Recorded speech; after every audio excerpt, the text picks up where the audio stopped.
الله أكبر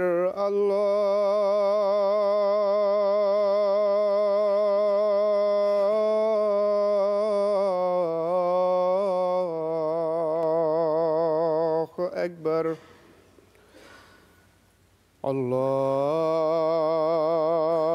الله أكبر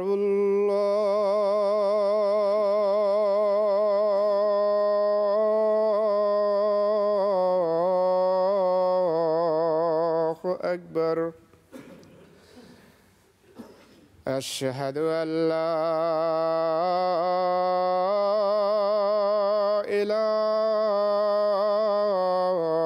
إله إلا الله أشهد أن لا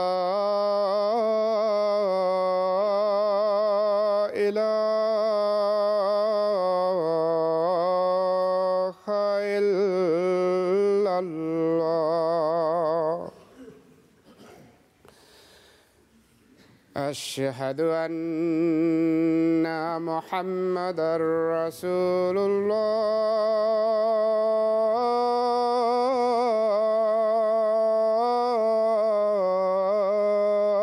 الله أشهد أن محمدًا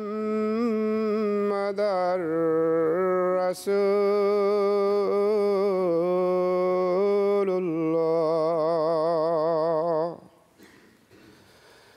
حي على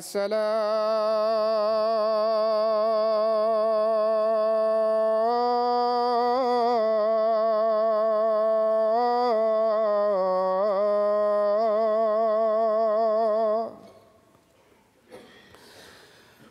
حي على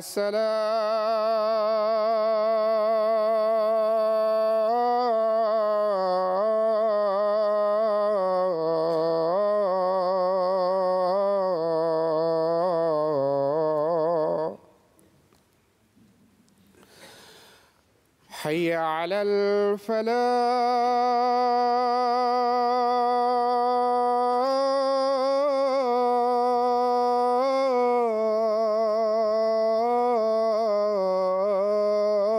الفلاح حي على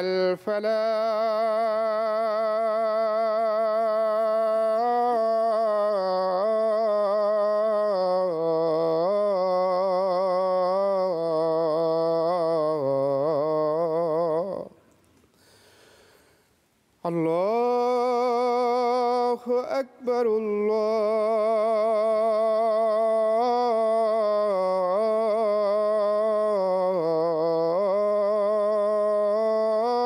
الله أكبر لا إله إلا الله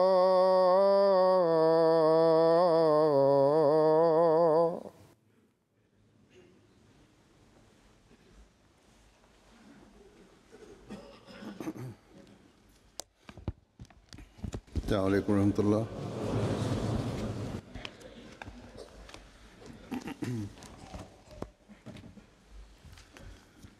أشهد أن لا إله إلا الله وحده لا شريك له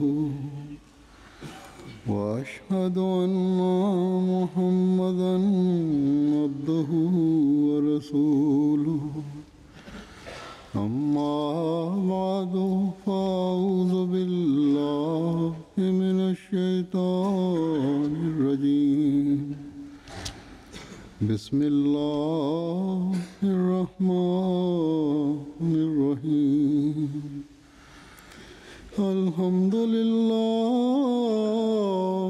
رب العالمين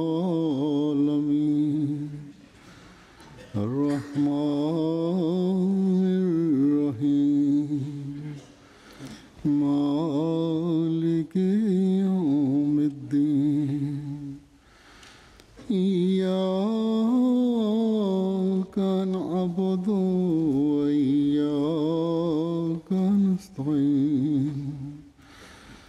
اهدنا الصراط المستقيم صراط الذين أنعمت عليهم غير المغضوب عليهم ولا الضالين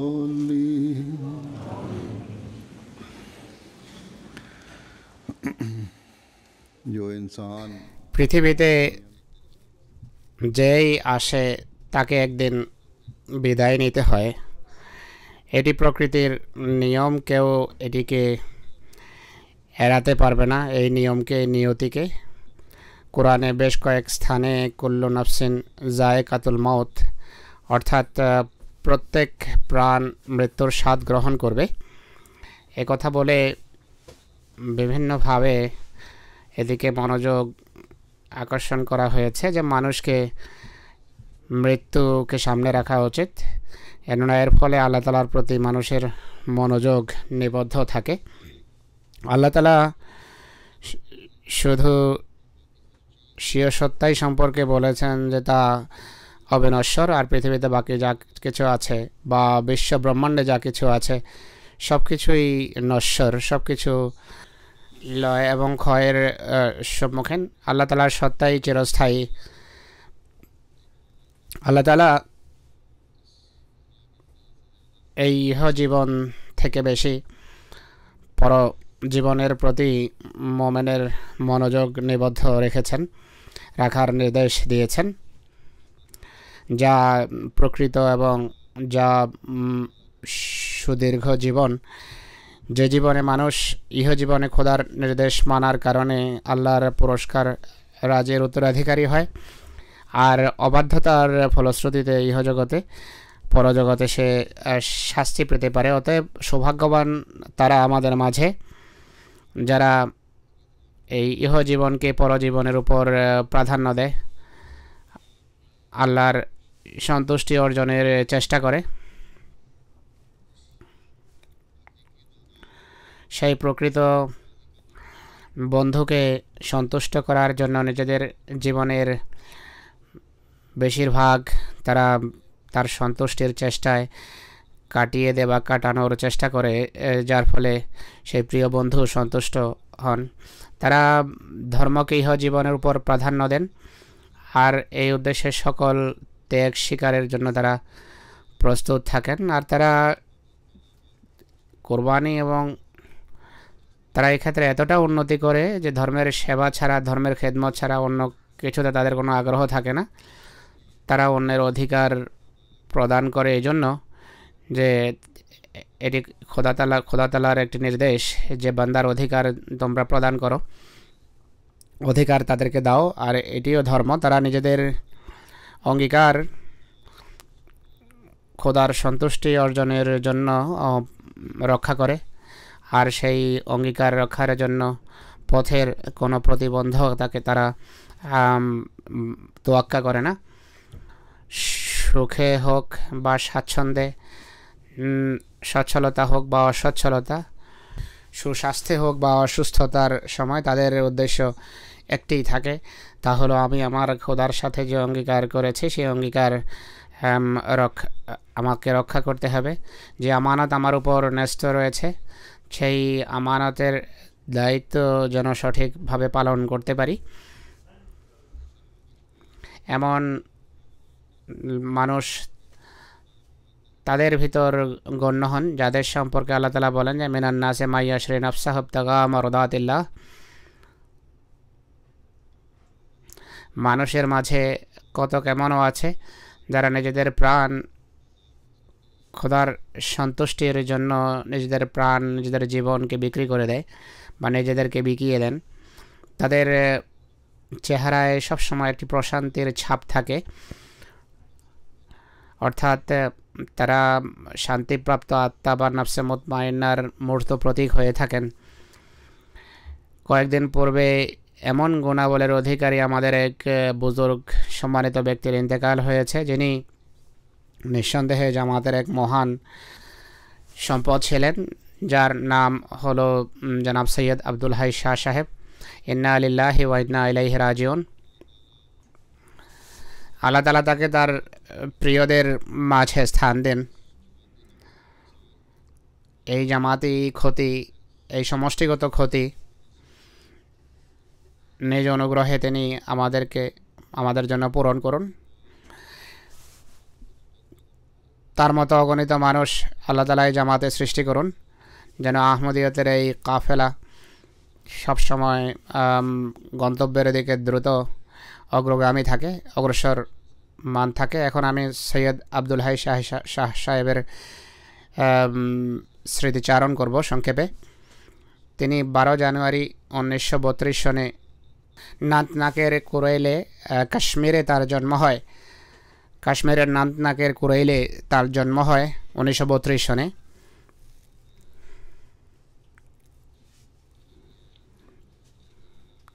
এরপর তিনি কাদিয়ান আসেন।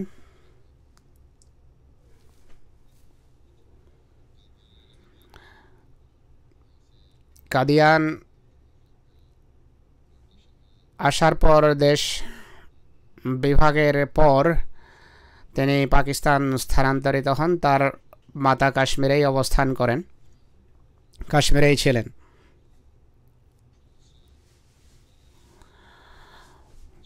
মায়ের সাথে বিচ্ছিন্নতার 40 বছর পর তার সাথে আবার তার দেখা হয়। 40 বছর পর্যন্ত মায়ের সাথে দেখার সুযোগ হয়নি। ধর্মের খাতিরে, আল্লাহ তাআলার ধর্মের জন্য এই বিচ্ছিন্নতা তিনি বরণ করেছেন। তার সংক্ষিপ্ত ইতিহাস হলো, তার দাদা সৈয়দ মোহাম্মদ হোসেন কাশ্মীরের শ্রীনগরের খানিয়ার স্ট্রিটের সৈয়দ বংশের মানুষ ছিলেন। এই বংশের মানুষ ধর্মীয় মতভেদের কারণে পৈতৃক অঞ্চল পরিত্যাগ করে আর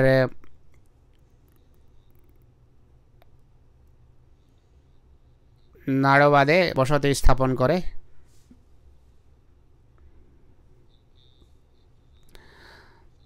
সৈয়দ আব্দুল মান্নান শাহ সাহেব তার এক সন্তান ছিলেন, যিনি যৌবনেই বয়াত করেন এবং আহমদি হয়ে যান।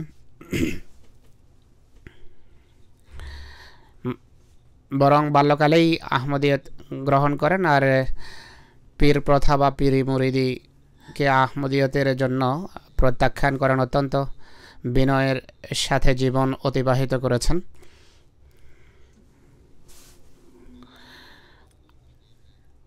আহমদিয়তের ইতিহাসের জম্মু কাশ্মীর অধ্যায়ে আব্দুল হাই শাহ সাহেব সম্পর্কে লেখা আছে যে জনাব আব্দুল হাই শাহ সাহেব শাহেদ 1941 সনে কাদিয়ান স্থানান্তরিত হন। 1945 সনে ইসলামের জন্য জীবন উৎসর্গ করে মাদ্রাসা আহমদিয়ায় ভর্তি হন। দেশ বিভাগের পর 1949 সনে আহমদনগরে জাঙ্গের জামিয়া আহমদিয়ায় আবার ভর্তি হন। 1953 সনে মৌলভী ফাজল পাশ করেন আর পাঞ্জাব বিশ্ববিদ্যালয়ে প্রথম স্থান অধিকার করেন। 1955 সনে জামিয়াতুল মুবাশশিরিন থেকে শাহেদ পাশ করেন। পরে আরবিতে MA করেন এবং ডিস্টিংশন পান। তিনি গবেষণামূলক কাজ করেছেন সারা জীবন। তিনি খুদ্দামুল আহমদিয়া দীর্ঘকাল খেদমত করার কাজ করার তৌফিক হয়েছে। মাসিক আনসারুল্লাহ পত্রিকা এবং জামিয়ার সাময়িকীর সম্পাদক ছিলেন 3 বছর পর্যন্ত। খালেদ এবং তশিজুল আজহানের এডিটর হিসাবেও কাজ করেছেন প্রায় 12-13 বছর পর্যন্ত। জিয়াউল ইসলাম প্রেসের ম্যানেজার এবং প্রিন্টার ছিলেন। শেরকাতুল ইসলামিয়ার ম্যানেজিং ডাইরেক্টর ছিলেন। আল ফজল বোর্ডের প্রেসিডেন্ট বা সদর ছিলেন। MTA পাকিস্তানের প্রথম ম্যানেজিং ডাইরেক্টর তিনি ছিলেন। ফজলে ওমর ফাউন্ডেশনের ডাইরেক্টর ছিলেন। তাহের ফাউন্ডেশনের ডাইরেক্টর ছিলেন।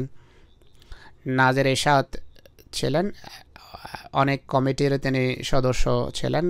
কায়ে মোকাম নাজের আলা এবং আমিরে মোকামি হিসাবেও দায়িত্ব পালনের সৌভাগ্য হয়েছে তার।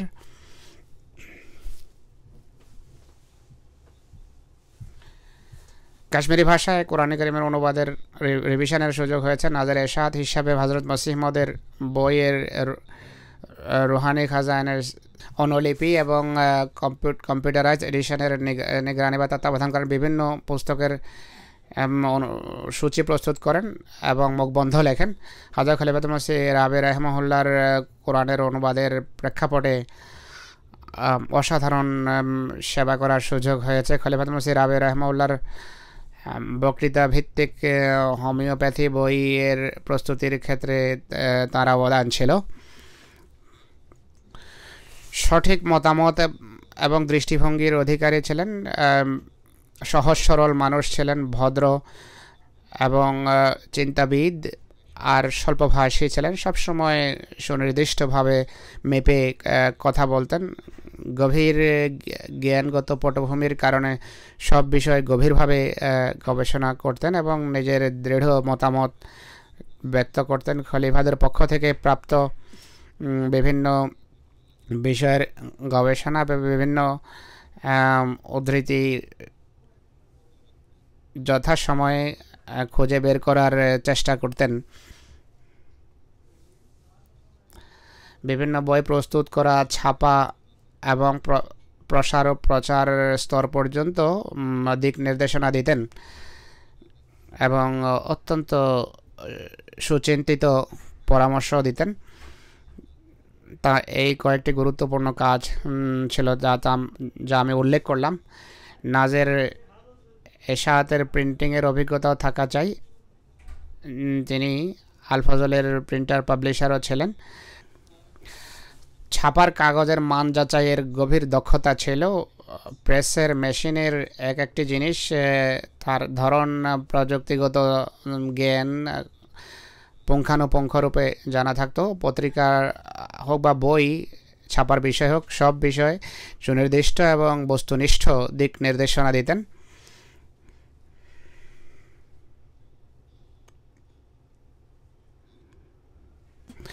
এরপর আব্দুল হাই শাহ সাহেব সম্পর্কে আল ফজলে ধারাবাহিকভাবে লেখা হয়েছে। তাতে লেখা আছে যে এপ্রিল 1945 সনে জীবন উৎসর্গ করার সংকল্প করেন, কিন্তু তখনও জীবন উৎসর্গ করার ফর্ম পূরণ করেনি। তা করেন 1950 সনে। অষ্টম শ্রেণী পর্যন্ত শিক্ষা গ্রহণের পর জামিয়ায় ভর্তি হন।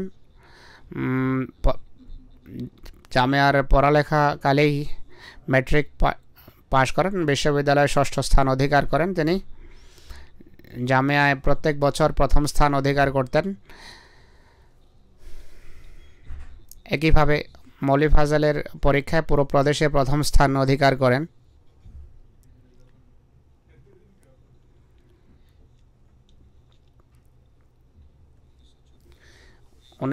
ফেব্রুয়ারি 1956-তে প্রথমবার তার নিযুক্তি হয়।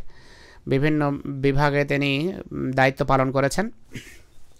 29 জুন 1982 সনে খলিফাতুল মসিহ রাবে রাহিমাহুল্লাহ তাকে নাজের এরশাদ নিযুক্ত করেন। খলিফাতুল মসিহ রাবের জ্ঞানগর্ভ কথায় সজ্জিত দরসুল কোরআনের জন্য বিভিন্ন রেফারেন্স প্রেরণের ব্যাপারে সাহায্য করেছেন। প্রত্যেকদিন রাত 3টা পর্যন্ত নিজের টিম নিয়ে তিনি এই কাজ করেছেন। যতদিন পুরো কাজ সমাধান না করতেন, আরাম করতেন না। খুতবার জন্যও বিভিন্ন প্রকারের তথ্যের প্রয়োজন হতো। খলিফাতুল মসিহ রাবে রাহিমাহুল্লাহর কোরআন অনুবাদ, হোমিওপ্যাথি বইয়ের সংকলন কমিটির তিনি সদস্য ছিলেন। অর্পিত দায়িত্ব যথাযথভাবে সুচারুরূপে সমাধা করেছেন। কোরআন অনুবাদের পরিকল্পনার অধীনে কোরআনের পাঞ্জাবি, সিন্ধি এবং পশতু আর সারাইকি ভাষার অনুবাদের কাজ শেষ করার এবং প্রচারের এবং ছাপার তিনি সুযোগ পেয়েছেন। হযরত খলিফাতুল মসিহ রাবে রাহিমাহুল্লাহ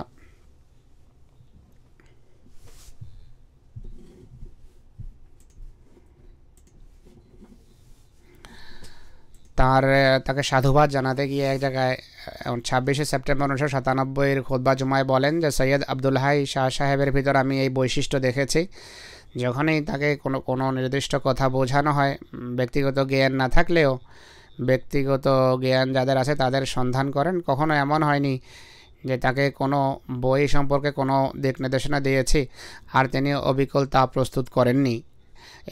এমনটি কখনো হয়নি। আল্লাহ তাআলার ফজলে গভীর অন্তর্দৃষ্টি রয়েছে। সূক্ষ্ম দৃষ্টিকোণ থেকে তিনি বিভিন্ন বিষয় অধ্যয়ন করেন এবং গবেষণা করেন আর পড়েন।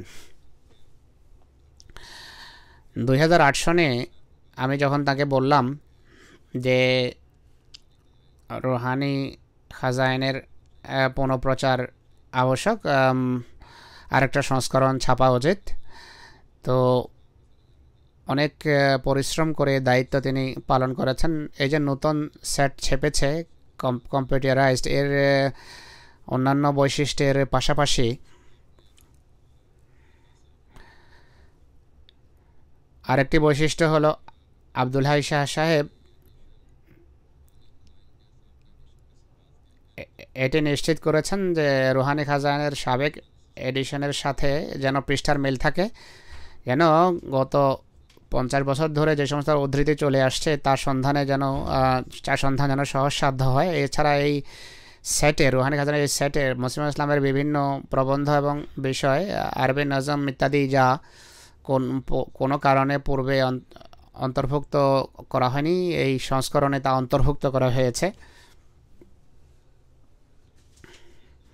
হজরত খলিফাতুল মসিহ রাবে রাহিমাহুল্লাহর উর্দু ভাষায় কোরআনের যে অনুবাদ ছেপেছে তার মুখ বন্ধে হজরত খলিফাতুল মসিহ রাবে রাহিমাহুল্লাহ কৃতজ্ঞতা শিরোনামে লিখেছেন যে কোরআনের এই যে অনুবাদ প্রকাশিত হচ্ছে এর প্রস্তুতির ক্ষেত্রে এখানে লন্ডনে আলেমদের একটা টিম আমার সাথে কাজ করেছে। একইভাবে জামাতের কেন্দ্র রাবোয়ায় আলেমদের একটা টিম জনাব সৈয়দ আব্দুল হাই শাহ সাহেবের তত্ত্বাবধানে কোরআনের অনুবাদের রিভিউ করে মূল্যবান পরামর্শ দ্বারা আমাকে সাহায্য করেছেন। এদের সম্মিলিত সাহায্য যদি আমার সাথে না থাকতো তাহলে আমার একার পক্ষে এটি প্রকাশ করা সম্ভব ছিল না। এরপর খলিফাতুল মসিহ রাবে রাহিমাহুল্লাহ 1997 এক পত্রে লিখেছেন যে মাহজারনামা প্রকাশ করা হয়েছে অ্যাসেম্বলির কার্যক্রমের ভিত্তিতে, 74 অ্যাসেম্বলির কার্যক্রমের ভিত্তিতে যা প্রকাশ করে তিনি বলেছেন খুব সুন্দর চেপেছে, আমি অত্যন্ত আনন্দিত, গভীর পরিশ্রম করছেন আপনারা এবং খুব সুন্দরভাবে কাজ করছেন। এরপর একটি পত্রে হযরত খলিফাতুল মসিহ রাবে রাহিমাহুল্লাহ শাহ সাহেবকে লিখেছেন যে আপনার প্রেরিত রিপোর্ট অমুক তারিখের রিপোর্ট অমুক তারিখে পেয়েছি, মাশাআল্লাহ খুব সুন্দর কাজ করছেন, অত্যন্ত প্রোডাক্টিভ কাজ করছেন, আপনি একমাত্র নাজের যাকে অর্পিত দায়িত্ব পালনের জন্য কখনো স্মরণ করাতে হয় না। জাযাকুমুল্লাহ হাসানাল জাযা, আল্লাহুম্মা জিদ ওয়া বারিক। আল্লাহ তাআলা দীর্ঘ চিঠি, আল্লাহ তাআলা আপনাকে সুস্বাস্থ্য দেন, আল্লাহ তাআলা তাকে দীর্ঘ কাজের তৌফিক দিয়েছেন। এই সমস্ত প্রশংসার সূচক কথা এবং বাক্য তাকে আরও বিনয়ী করেছে এবং পরিশ্রমের প্রতি তার গভীর মনোযোগ নিবদ্ধ হয়েছে। এটি নয় যে প্রশংসা লাভের পর, প্রশংসা পাওয়ার পর কাজে কোনো শৈথিল্য এসে যাবে, এমনটি হয়নি তার ক্ষেত্রে।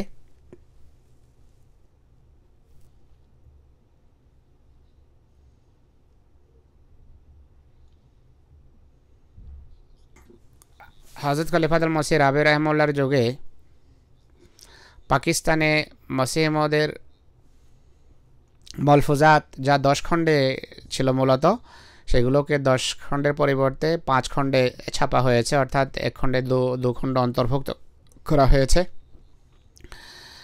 এই খণ্ডে যে সমস্ত কোরআনের আয়াত রয়েছে,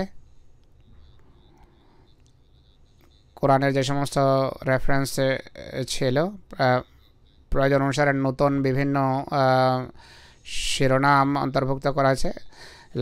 পাঠকদের সুবিধার্থে প্রত্যেক খণ্ডের শেষে বিভিন্ন বিষয়, বিভিন্ন নাম এবং বিভিন্ন স্থানের নাম সূচির আকারে নতুনভাবে দেয়া হয়েছে। এবছর যখন তিনি জলসায় আসেন আমি তাকে বললাম যে 5 খণ্ডের পরিবর্তে পুনরায় 10 খণ্ডেই মলফুজাত ছাপুন, এইভাবে ছাপলেই ভালো হবে। তিনি বিন্দুমাত্র ইশারা করেননি যে আমরা এত পরিশ্রম করে 5 খণ্ডে এনেছি, সূচি প্রস্তুত করেছে, পুনরায় এটিকে ছাপতে অসুবিধা হবে। কোনো দ্বিরুক্তি না করে তিনিও কোনো ইশারা না করে বলেন যে ঠিক আছে, আমরা পুনরায় 10 খণ্ডে তা ছাপব।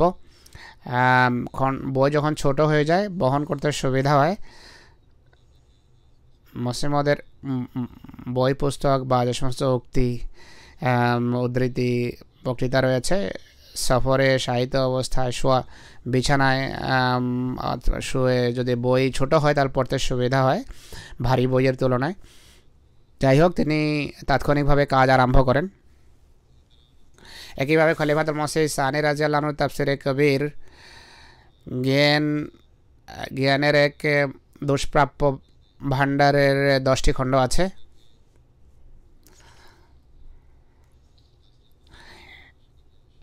এটি 10 খণ্ডের আকারে ছাপা হয়েছে। পাঠকদের সুবিধার্থে তিনি এর খুব সুন্দর উৎকর্ষ এক ইন্ডেক্স বা সূচি বানিয়েছেন। নাম, বিভিন্ন স্থানের নাম এবং কঠিন শব্দের সমাধান তাতে দেয়া হয়েছে। আঞ্জুমানের বিভিন্ন কমিটির তিনি সদস্য ছিলেন। কনসালটেটিভ প্যানেল, আহমদিয়তের ইতিহাস, ইফতা, খেলাফত library committee, planning committee, audio video cassette সংরক্ষণ কমিটি, তবরুকাত সংরক্ষণ কমিটি, সালসালা খেলাফত জুবলি কমিটির সদস্য ছিলেন। একইভাবে আল্লাহ তাআলার পথে কারা জীবন যাপনেরও সৌভাগ্য হয়েছে। আলফজল বোর্ডের তিনি প্রেসিডেন্ট ছিলেন। সৈয়দ আব্দুল হাই শাহ সাহেব খলিফাতুল মসিহ সালেস রহমাউল্লাহর সাথে তার প্রথম মোলাকাতের কথা তিনি উল্লেখ করেন। তিনি বলেন যে হুজুরের প্রতাপান্বিত ব্যক্তিত্ব এবং স্নেহের প্রেক্ষাপটের কথা মনে আছে যে জামাতের কিছু গুরুত্বপূর্ণ কাজ যখন তিনি আমার উপর অর্পণ করেন। প্রথম মোলাকাতে যখন হুজুর এই অধমকে স্মরণ করেন, আমি হুজুরের সামনে যখন যাই, আমার হাত হুজুরের প্রতাপে কাঁপতে থাকে। হুজুর অত্যন্ত স্নেহের সাথে এই অধমকে বলেন যে নার্ভাস হওয়ার কিছু নেই, কাজ আমার কাছে ভালোভাবে বুঝে নেবেন এবং পুরো আন্তরিকতার সাথে করবেন। এরপর আমার হাত নিজের হাতে নেন, যার ফলে আমার এই অবস্থা কেটে যায়। হুজুর তাড়াতাড়ি বা তাড়াহুড়া করে কারো উপর নির্ভর করতেন না। কাউকে বিশ্বাস করলে কোনো কাজের জন্য তাকে পরামর্শ দিতেন, স্নেহ করতেন এবং দিক নির্দেশনা দিতেন। তিনি বলেন যে এক মামলার আমার বিরুদ্ধে গ্রেপ্তারি পরোয়ানা জারি করা হয় পাকিস্তানে। বিভিন্ন পত্রপত্রিকার এডিটর, প্রিন্টার্স বিরুদ্ধে এইভাবে গ্রেপ্তারি পরোয়ানা প্রায় জারি হতো। তার বিরুদ্ধেও এই ধরনের পরোয়ানা জারি হয়। হজরত খলিফাতুল মসিহ সালেস রহমাহুল্লাহ যখন এটি জানতে পারলেন, তিনি উকিলদেরকে এবং আমাকেও সাথে ডাকেন। তিনি লেখেন, এরপর আমরা যখন চলে আসলাম, হুজুর তার এক ছেলেকে আমার কাছে পাঠান। বলেন যে আব্দুল হাইকে বলো যে ভয় পাওয়ার কারণে আমি তার জন্য দোয়া করব। তার খলিফাতুল মসিহ রাবের এই ছেলেই এটি লিখেছেন যে খলিফাতুল মসিহ সালেস রহমাউল্লাহ তার যাওয়ার পর আমাকে ডেকে বলেন যে শাহ সাহেবরা এখান থেকে এখনই দেখা করে গেছেন। তার কেস রয়েছে লাহোর বা ইসলামাবাদ যাওয়ার কথা ছিল, হয়তো এখনও রাবতে আছে। তাকে গিয়ে বলো যে তার যাওয়ার পর আমি পরেশান হয়ে যখন আল্লাহ তালার কাছে দোয়া করি, আল্লাহ তালা আমার মুখে এই বাক্য আমার মুখ থেকে নিশ্চিত করেন, কভি জায়া নেই করতা আপনে এক বন্ধুকে। তাই চিন্তিত হওয়ার কোনো কারণ নেই। কয়েকদিনের বড় ভয়াবহ কেস তার বিরুদ্ধে বানানো হয়েছিল, বড় ভয়াবহ কেস ছিল। কয়েকদিনের ভিতরেই সব কিছু উবে যায় কর্পূরের মতো। খলিফাতুল মসিহ সালেস রহমাউল্লাহকে আল্লাহ তালার এই কথা বলা, তাই কথার স্বাক্ষর বহন করে যে আল্লাহর দৃষ্টিতে শাহ সাহেব নেক বান্দাদের অন্তর্ভুক্ত ছিলেন, যারা খোদা তাআলার আশ্রয় থাকেন। কিন্তু আরেকবার পরবর্তীতে তার বিরুদ্ধে মামলা হয় এবং আল্লাহর পথে বন্দি জীবন যাপনেরও তার সৌভাগ্য হয়েছে।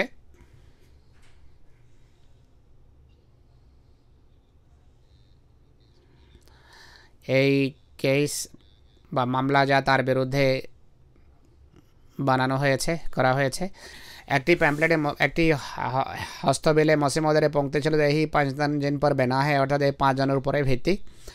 এটি লাজনার পক্ষ থেকে ছাপা হয়েছিল।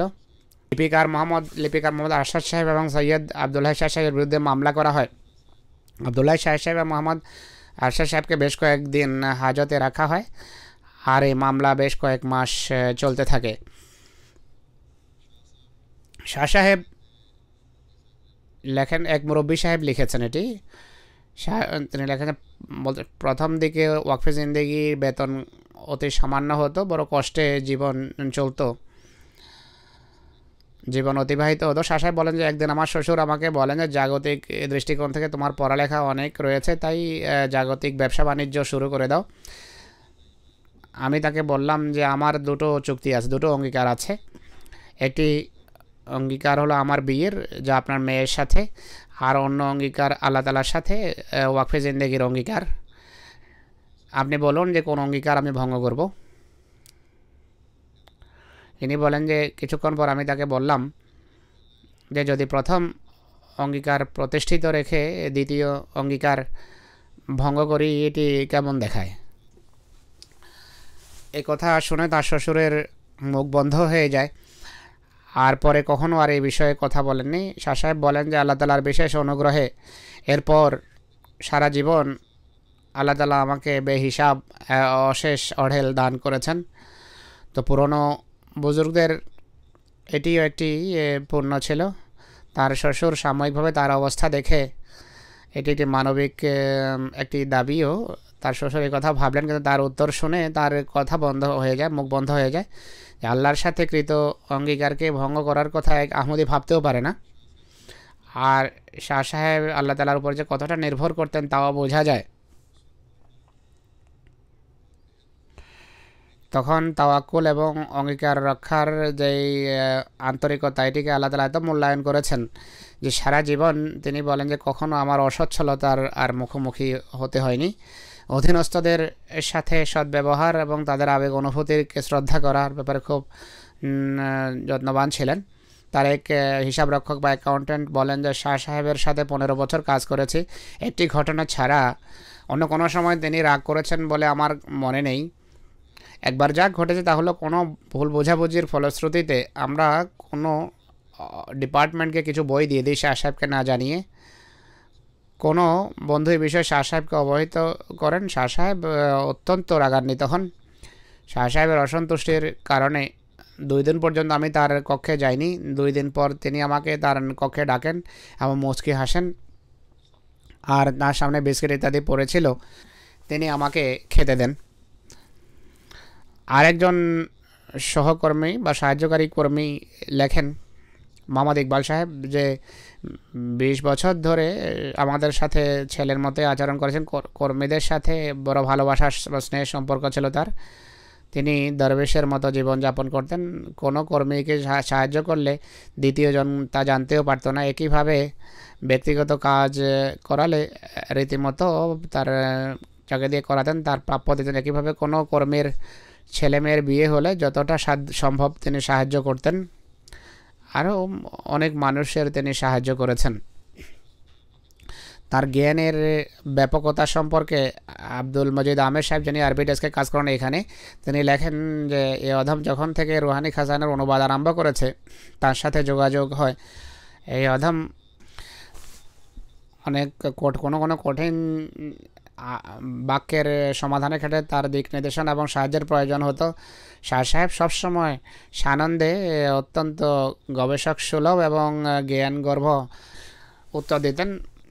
আমি যখনই জিজ্ঞেস করতাম তার উত্তর সবসময় যুক্তি প্রমাণ ভিত্তিক, সন্তোষজনক এবং প্রশ্নের সকল দিক এবং আঙ্গিককে পরিবেষ্টন করে আসতো এবং উন্নত নৈতিক চরিত্রের বৈশিষ্ট্যে তার সজ্জিত থাকতো।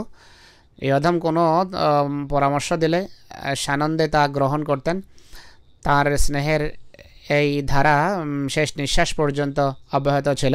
মুবাশশির আইয়াজ সাহেব লেখেন যে জামিয়ার বার্ষিক ক্রীড়া প্রতিযোগিতার পর পুরস্কার বিতরণের জন্য জামাতের বিশেষ ব্যক্তিবর্গকে বুজুর্গের মধ্য থেকে কাউকে আমন্ত্রণ জানানো হতো। এক বছর যেই বুজুর্গকে ডাকা হয়েছে তার পরিচয় বর্ণনা করতে গিয়ে জামিয়া আহমদিয়ার প্রিন্সিপাল সাহেব বলেন, জামাতের কর্মী বেশ কয়েক ধরনের হয়ে থাকে। কিছু এমন হয়ে থাকে যারা এক হাতে কাজ করে আর দ্বিতীয় হাতে তালি বাজায়, অর্থাৎ নিজেদের কাজের ঢোল পিটায়।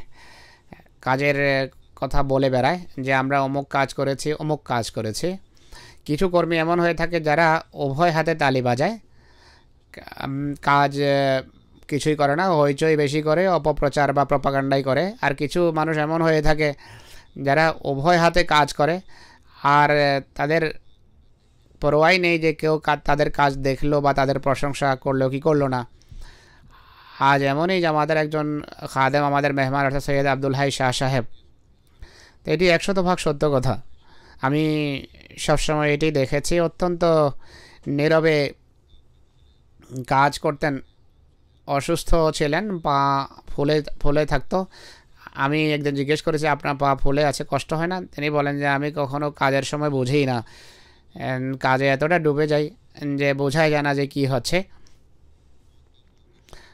খুব স্বল্প ভাষায় ছিলেন, আঞ্জুমানের বিভিন্ন মিটিংয়ে আমি দেখেছি, কিন্তু যখন কথা বলতেন বস্তুনিষ্ঠ এবং সুচিন্তিত মতামত ব্যক্ত করতেন, সঠিক মতামত ব্যক্ত করতেন। মুবাশশির আইয়ার সাহেবই লেখেন আবার, এই অধম যখন তার কাছে আসার সুযোগ পায় আর কিছুদিন তার নায়েব হিসাবে কাজ করার সুযোগ পায়, সত্যি আমি তাকে এমনই পেয়েছি। স্বল্পভাষী দরবেশ প্রকৃতির মানুষ, অক্লান্ত পরিশ্রমের পাশাপাশি আরও অনেক গুণাবলীর অধিকারী পেয়েছে। অফিসে আসার পরেই কাজে ডুবে যেতেন। পাঞ্জাবিতে একটা প্রবাদ শোনাচ্ছেন হুজুরের অর্থ হলো এসেই কাজে লেগে যেতেন। অফিসিয়াল চিঠি, রুহানি খাজাইন, কোরআনের প্রুফরিডিংয়ের কাজ নিজেই করতেন। আর জামাতের এই ঈর্ষণীয় এবং অনুকরণীয় খাদেম বুঝতে পারতো না যে কখন ছুটি হয়েছে, মানুষ কখন চলেছে। কাজ করতে করতে তার পা ফুলে যেত, কিন্তু খোদার এই বান্দা কাজ এবং কাজেই জানতেন। নিঃস্বার্থ মানুষ ছিলেন, দরবেশ প্রকৃতির অধিকারী মানুষ ছিলেন। কাছে থেকে এই অধম তাকে দেখার সুযোগ পেয়েছে, প্রদর্শন লোক দেখানো তার কাছেও ঘেঁষতে পারেনি। বিনয় এবং অন্য দুর্বলতার ঢাকার বৈশিষ্ট্য পরম্পর্যায় ছিল। জামাতের ইতিহাসের অনেক বড় ভাণ্ডার এবং উৎস তিনি ছিলেন। প্রচুর কাজ করা সত্ত্বেও হাসি খুশি থাকতেন। দরবেশ প্রকৃতি এবং বিনয়ের মূর্ত প্রতীক ছিলেন তিনি। আমি নিজে দেখেছি যে জামাতের পয়সা অত্যন্ত সতর্কতার সাথে ভেবে চিন্তে বুদ্ধিমত্তার সাথে খরচ করতেন। তার কখনও জামাতের পয়সা নষ্ট হওয়া তিনি সহ্য করতেন না। সহকর্মীদের সাথে সহানুভূতি, দুর্বলতা ঢাকা এবং তাদের সহ্য করার বৈশিষ্ট্য ছিল তার মাঝে ব্যাপক। দীর্ঘকাল অসুস্থ ছিলেন, কিন্তু অসুস্থতা তার কাজের পথে বাদ সাধতে দেননি তাকে, অসুস্থতাকে তিনি। আরেক ব্যক্তি লেখেন, আরেকজন মুরব্বী, আমিত্ব এবং অহংকারের লেশ মাত্র ছিল না, সত্যিই নিঃস্বার্থ দরবেশ প্রকৃতির এবং ফেরেশতা বৈশিষ্ট্যের অধিকারী মানুষ ছিলেন। আরেকজন মুরব্বী লেখেন যে রুহানি খাজাইনের যখন কাজ হচ্ছিল তখন আমি বুঝতে পারি যে হজরত মসিহ মাউদ আলাইহিসসালামের সত্যতার উপর তার কত দৃঢ় বিশ্বাস। তা ঘটনা হলো হেনরি মার্টিন ক্লার্ক সম্পর্কিত মামলায় হজরত মসিহ ইসলাম সর্বত্র বিচারকের নাম লিখেছেন ডাগলাস, কিন্তু রুহানি খাজাইন ৫ম খণ্ডের তারিয়াকুল কলুব বইতে ৩৪৯ পৃষ্ঠায় বিচারকের নাম JR ড্রেমন্ড এবং জায়গার নাম লেখা হয়েছে পাঠানকোট। এই কাজের জন্য রিসার্চ সেল এবং আহমদীয়দের ইতিহাস বিভাগকে লেখা হয় যে বিষয়টা কি। সবার মতামত একই ছিল যে এটি মুদ্রণ প্রমাদ। শাহ সাহেব বলেন যে এত বড় ভুল হতে পারে না, আর তিনি এখানে কোনো নোট দেননি আর এটিকে সেভাবেই থাকতে দিয়েছেন। কিন্তু রুহানি খাজাইন ৮৮তম খণ্ডের নজরুল মসিহ নিয়ে কাজ হচ্ছিল, সেখানে ৫৭৮তম পৃষ্ঠায় হজরত মসিহ ইসলাম নিজে লিখেছেন যে আব্দুল হামিদ ১.৫ বছর পর পুনরায় ধরা পড়ে, আর সে কথা তাকে আবার জিজ্ঞেস করা হয়। সে নিজের বিবৃতির উপর প্রতিষ্ঠিত থাকে যে আমি খ্রিস্টানরা শিখিয়েছে তাই আমি এই কথা বলেছি। আসলে বিচার জাজ সেই ছিল যার কথা মসিহ ইসলাম পূর্বে উল্লেখ করেছিলেন। শাহ সাহেব কখনও ব্যতিব্যস্ত হতেন না, কর্মীদের সাথে সবসময় ভালোবাসার ব্যবহার করতেন। রাবোয়ার খেলাফত লাইব্রেরিয়ান সাহেব লেখেন যে অত্যন্ত কল্যাণকর এক ব্যক্তিত্ব ছিলেন। অধম দেখেছে যে জামাতের কাজ গভীর একাগ্রতার সাথে করতেন। অসুস্থ সত্ত্বেও পুরো সময় কাজে লেগে থাকতেন। সবসময় তার পা ফুলে থাকতো। অসুস্থ ছিলেন, হৃদরোগ ছিল, কয়েক মাস পূর্বে লন্ডন থেকে একটি কাজ আসে বারাহিনে আহমদিয়ার একটা সংস্করণ চেক করার। বারাহিনে আহমদিয়ার বিভিন্ন সংস্করণ চেক করার দায়িত্ব ন্যস্ত করেছিলাম জনাব শাহ সাহেব। অদমকে লাইব্রেরিয়ান সাহেবকে বার্তা পাঠান যে বারাহিনে আহমদিয়ার যত সংস্করণ আছে একটা কার্টুনে আপনি একত্র করুন। আমি সব সংস্করণ একত্রিত করে একটা কার্টুনে রাখি। আমি জিজ্ঞেস করি যে চেক করানোর জন্য নিয়ে আসবো কিনা। তিনি বললেন যে আপনার কষ্ট করার দরকার নেই, আমি নিজেই আসছি। যদিও হাঁটা কঠিন ছিল, কিন্তু লাইব্রেরি নিজেই চলে আসেন এবং সব সংস্করণ চেক করেন। ইনি বলেন যে পুরনো সংস্করণ যাতে নষ্ট না হয় তাই আমি ভাবলাম যে এসে নিজেই চেক করি। বেশ কয়েক ঘন্টা লাগিয়ে তা চেক করেন। আমাদের আরবি ডেস্কের মোহাম্মদ আহমদ নঈম সাহেব লেখেন, তাফসির কবিরের ব্যাপক সূচি প্রস্তুত করা যখন কম্পিউটারও ছিল না, অনেক পরিশ্রমের কাজ ছিল। অত্যন্ত কষ্ট করে তিনি এটি প্রস্তুত করেছেন। তার বিনয়ে দেখুন, বর্তমান রুহানি খাজাইনে বেশ কয়েকটি প্রিন্টিং মিস্টেক আছে। অনুবাদের সময় যখনই তার সাথে যোগাযোগ করেছে, তিনি যেখানে ভুল ছিল তা স্বীকার করেছেন, আর যেখানেই ব্যাখ্যা সম্ভব ছিল ব্যাখ্যা করেছেন। আর অচিরেই তিনি সব প্রশ্নের উত্তর লিখে পাঠাতে বড় কষ্ট করে প্রুফ রিডিং করেছেন, কিন্তু তারপরেও ভুল ভ্রান্তি থেকে যায়। এটি মানবিক দুর্বলতা, কিন্তু এর জন্য তার দুঃখও ছিল যে এত সুন্দরভাবে ছাপা হয়েছে, এতে ভুল থাকা উচিত ছিল না, কিন্তু এ নিয়ে চিন্তিত থাকতেন। আরেকজন মুরব্বী কলিম আহমদ তাহের সাহেব বলেন, আমি 11 বছর সবসময় তাকে কাজে নিয়োজিত পেয়েছি। অত্যন্ত নীরব কর্মী ছিলেন। প্রত্যেক কাজ অগাধ পরিশ্রম এবং দায়িত্ববোধের চেতনা নিয়ে করতেন। আশ্চর্য হতে হয় যে এই জীবনেও এই বয়সেও এত কাজ করেন। আর অফিস টাইমের পর সন্ধ্যাবেলা আরবি বোর্ডের মিটিংয়ে যেতেন। রুহানি খাজাইনের কাজের সময় প্রতিটি বইয়ের একটি শব্দের প্রুফ রিডিং নিজে করেছেন।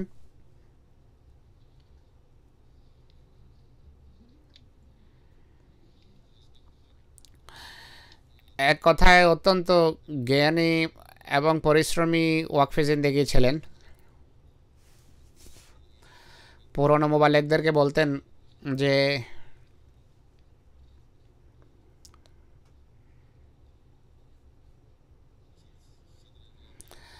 সাদারঞ্জমানে আহমদিয়ার সেচুকু আমি দেখেছি যখন খুব সাদামাটা জীবনযাপন করতে হতো, আর কৃচ্ছ্রতার কারণে অনেক এমন সুবিধা যা অপ্রয়োজনীয় মনে করা হতো তা আমরা পেতাম না।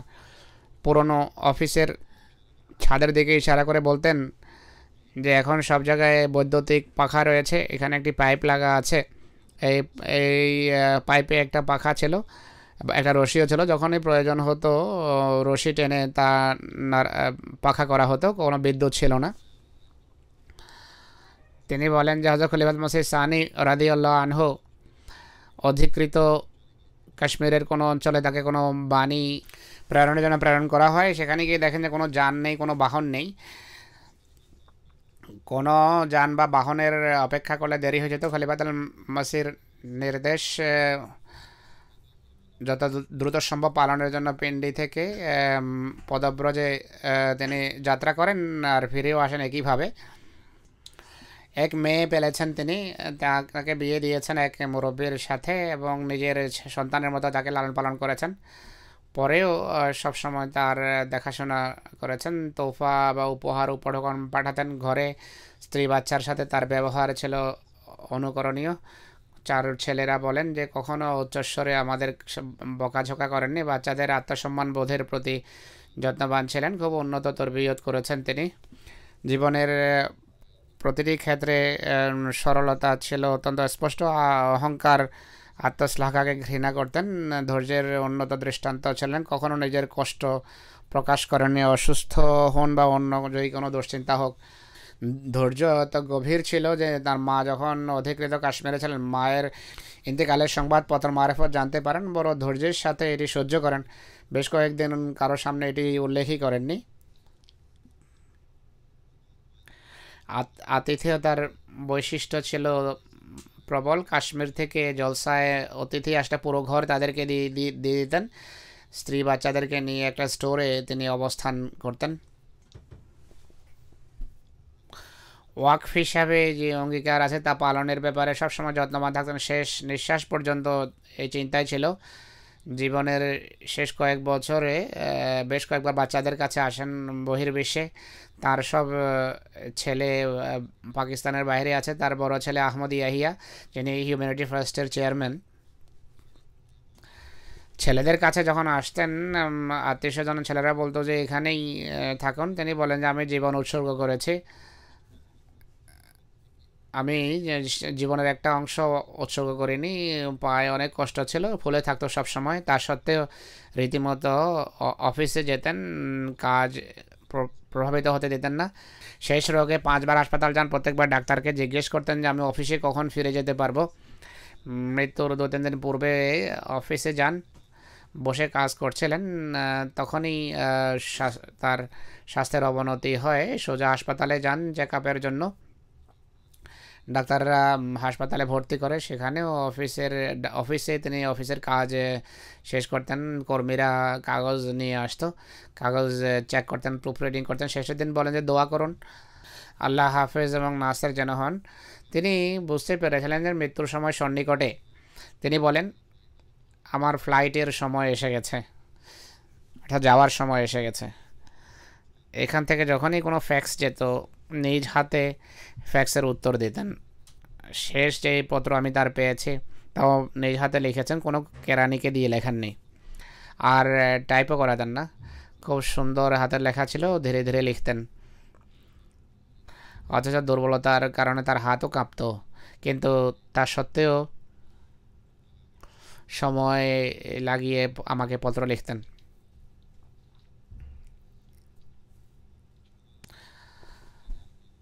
14 ডিসেম্বর 11:30 পর্যন্ত অফিসে ছিলেন।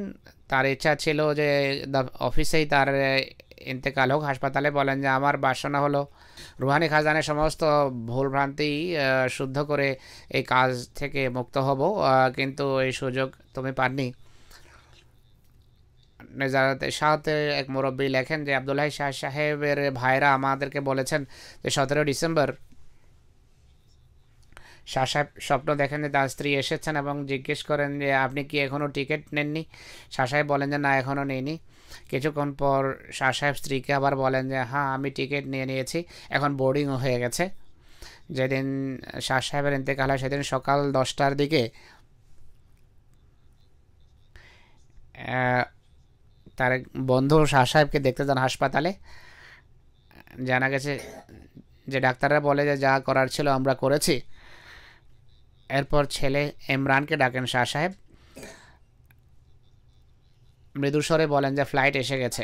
ছেলে বুঝতে পারেনি, কথা বোঝার জন্য যখন কাছে যায় ততক্ষণে তার জীবন প্রাণবায়ু বেরিয়ে যায়, প্রাণ পাখি উড়ে যায়। তো জামাতের এই খাদেম, এই সেবক শেষ নিঃশ্বাস পর্যন্ত জামাতের জন্য নিবেদিত ছিলেন আর যথাসাধ্য জামাতের কাজকে অন্য সকল কাজের উপর প্রাধান্য দিয়েছেন।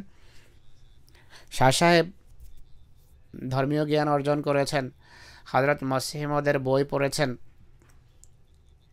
এবং এর উপর আমলও করেছেন। শুধু জ্ঞানই অর্জন করেননি, বিভিন্ন বন্ধুরা যেভাবে লিখেছেন আর আমি আপনাদের সামনে তা তুলে ধরেছি। আল্লাহ এবং মানুষের অধিকার প্রদানের ব্যাপারে সবসময় সোচ্চার ছিলেন। আমি যখন নাজরে আলা ছিলাম তখনও আমি তাকে কামেল এতাআতকারী, আনুগত্যকারী পেয়েছি। নাজরে এরশাদ ছিলেন। খেলাফতের চাদর যখন আল্লাহ আমাকে পরান, শাহ সাহেবের বিশ্বস্ততা, নিষ্ঠা, আন্তরিকতা অনেক বেড়ে যায়। আর এমনই হওয়া উচিত ছিল। খেলাফতের সাথে সম্পর্ক মনে হচ্ছে বয়াতের প্রকৃত মর্মকে বুঝতেন আর সর্বশক্তি দিয়ে সেই নিজ দায়িত্ব পালন করতেন। আল্লাহ তালা তার পদমর্যাদা উন্নীত করুন।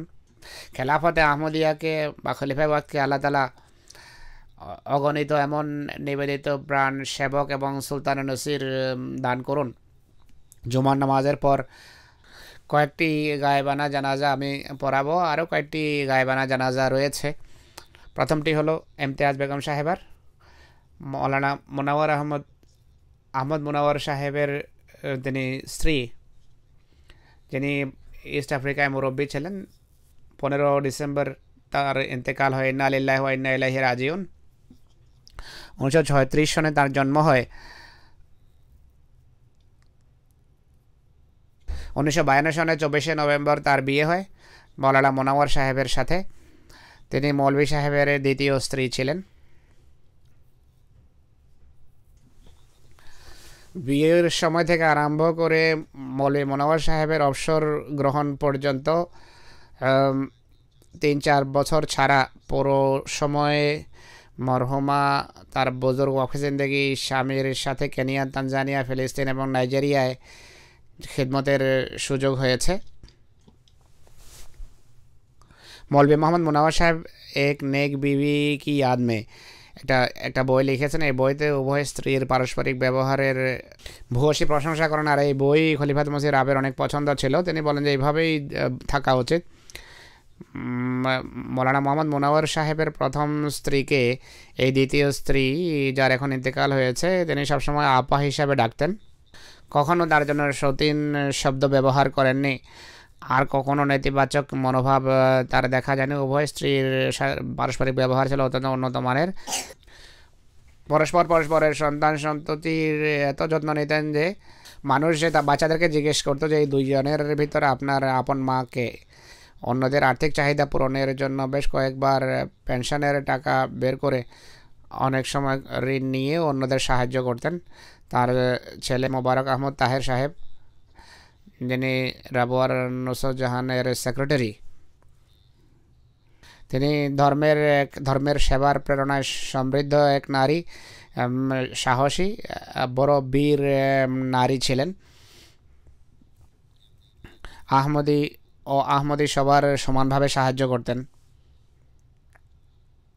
মোবারক আহমদ তাহের সাহেব মৌলভী সাহেবের প্রথম স্ত্রীর গর্ভের, এই মায়ের গর্ভে, যে মা এখন মারা গেছেন, মোনাওয়ার সাহেবের দ্বিতীয় স্ত্রীর গর্ভে তার বোন আমদুন্নূর তাহেরা সাহেবা, যিনি আব্দুর রাজ্জাক বাট সাহেবের স্ত্রী, তিনিও জামাতের মুরব্বী। আল্লাহ তাআলা মরহুমার পদমর্যাদা উন্নীত করুন।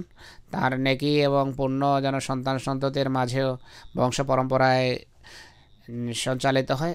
সিস্টার জাইনাব ওয়াসিম, যিনি ইউএসের কামাল উদ্দিন সাহেবের স্ত্রী, 6 ডিসেম্বর 84 বছর বয়সে ইন্তেকাল করেন। ইন্না লিল্লাহি ওয়া ইন্না ইলাইহি রাজিউন। তিনি ক্লিভল্যান্ডের লাজনার প্রেসিডেন্ট ছাড়াও অন্য পদেও কাজ করার সুযোগ পেয়েছেন। অত্যন্ত নেক এবং জামাতের জন্য গভীর ভালোবাসা রাখতেন। তিনি আমেরিকান ছিলেন বা স্থানীয় আমেরিকান ছিলেন তিনি। তার স্বামী এবং 2 ছেলে তিনি রেখে গেছেন। পরবর্তী গায়েবানা জানাজা হলো আমতুর রহমান সাহেবার, ক্যালগারির অধিবাসিনী তিনি, কানাডার। 61 বছর বয়সে ক্যান্সার রোগে তিনি ইন্তেকাল করেন। ইন্না লিল্লাহি ওয়া ইন্না ইলাইহি রাজিউন।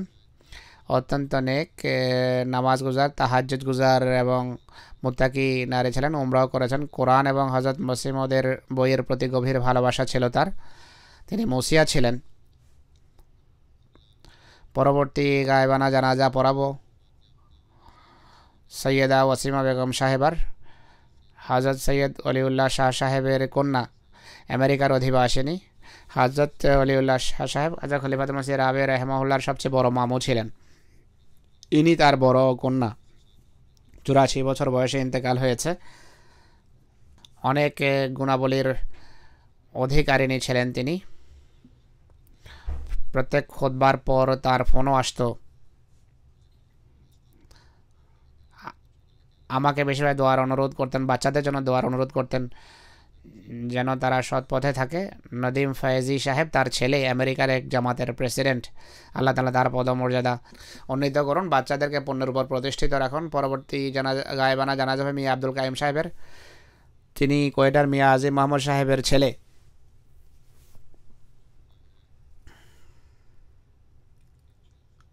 6 ডিসেম্বর ইন্তেকাল হয় 88 বছর বয়সে। ইন্না লিল্লাহি ওয়া ইন্না ইলাইহি রাজিউন।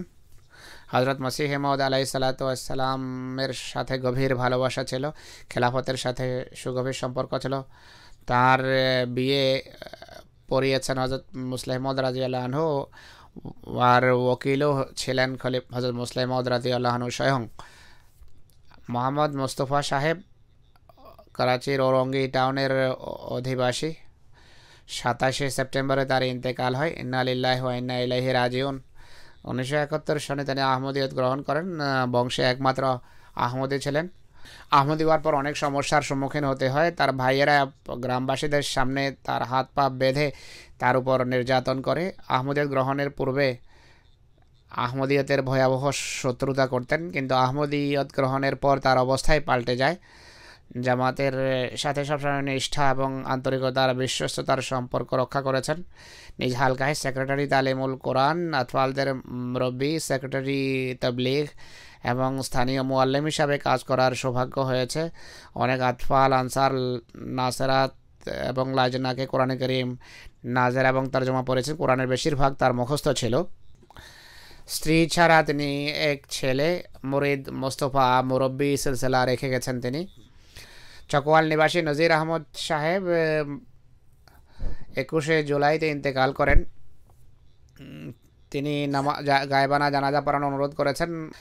হযরত মুসলিম সাহাবী মৌলভী করমদ্দিন রাদিয়াল্লাহু আনহুর ছেলে তিনি। 1930 সনে তার পিতা তাকে হযরত মুসলিম মাউদ রাদিয়াল্লাহু আনহুর সেবার জন্য কাদিয়ান রেখে যান, যে সেখানে 17 বছর পর্যন্ত খেদমত করেছেন তিনি। তিনি মৌসি ছিলেন, অত্যন্ত নিবেদিত প্রাণ, নিষ্ঠাবান, খেলাফতের প্রতি গভীর ভালোবাসা ছিল। ফাতেহ মোহাম্মদ খান সাহেব 28শে নভেম্বর ইন্তেকাল বরণ করেন। তারও গায়বানা জানাজা পড়ানো হবে। অত্যন্ত নেক মানুষ ছিলেন। 5 মেয়ে 3 ছেলে রেখে গেছেন। তার ছেলে জনাব হাফেজ বুরহান মোহাম্মদ সাহেব জামিয়া আহমদিয়াতে পড়াচ্ছেন ওয়াকফে জিন্দেগি।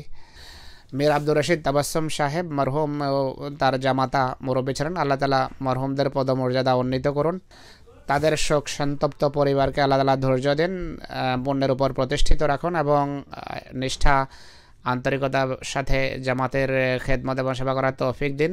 আমি যেভাবে বলেছি, নামাজের পর তাদের গায়বানা জানাজা পড়ানো হবে ইনশাআল্লাহ।